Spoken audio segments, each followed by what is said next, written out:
د ژوند پستړیو لارو کې بې پلاره د څوک نشي محروم له دغه سیوري د په کویټ کې یو سپین ږیري سړي محکمه کې عریضه کړې وه.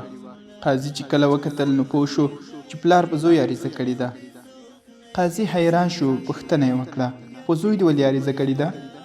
سپین ږیري پلار په ځواب کې وویل زه د خپل زوی نه د هغې د وسې برابر خپل میاشتنی مصرف غواړم. قاضي په ځواب کې وویل دا خو ستاسو په خپل زوی حق دی، نورو دلایلو ته ضرورت نشته. سپین ږیري سړي وویل چې زه شتمن یم، دې پیسو ته ضرورت نه لرم، خو بیا هم غواړم میاشتنی مصرف ترې واخلم. قاضي حیران شو، هغه څخه یې د زوی نوم او پته وغوښته تر څو محکمې ته یې حاضر کړي. لارو کې بې پلاره د څوک نشي محروم له دغه سیوري د چنار. قاضي همداسې وکړل. کله چې زوی محکمې ته حاضر شو، قاضي ترې پوښتنه وکړه دا ستا پلار دی؟ ویلې هو. قاضي وویل چې پلار دې په تا عریضه کړې چې تاسو به د خپلې وسې برابر د دوی میاشتنی مصرف ورکوئ. زوی په حیرانتیا سره ځواب ورکړ چې پلار مې شتمن دی، هغه زما پیسو ته هیڅ ضرورت نه لري. قاضي وویل ستا د پلار غوښتنه ده او هغه په خپله غوښتنه کې په حقه دی، تاسې یې باید عملي کړئ.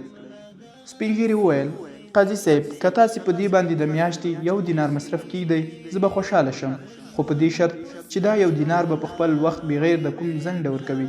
قاضي وویل همداسې به کیږي، دا ستاسې حق دی. وروسته له دې قاضي حکم وکړ چې پلانکی د پلانکي زوی به د میاشتې 1 دینار په خپل وخت بغیر د کوم ځنډه ورکوي.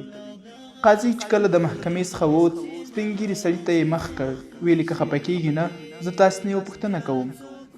سره د دې چې تاسې مالداره یې، تاسې ولې په خپل زوی عریضه کړې وه او دومره کمې پیسې مو وغوښتې؟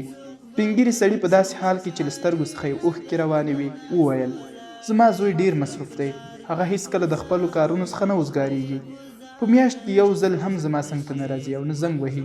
زوی مې په ما ډېر ګران دی، زه وایم لږ تر لږه په 1 میاشت کې به په همدې پلمه 1 ځل ووینم. د ژوند پستړیو لارو کې بې پلاره د څوک نشي محروم له دغه سیوري د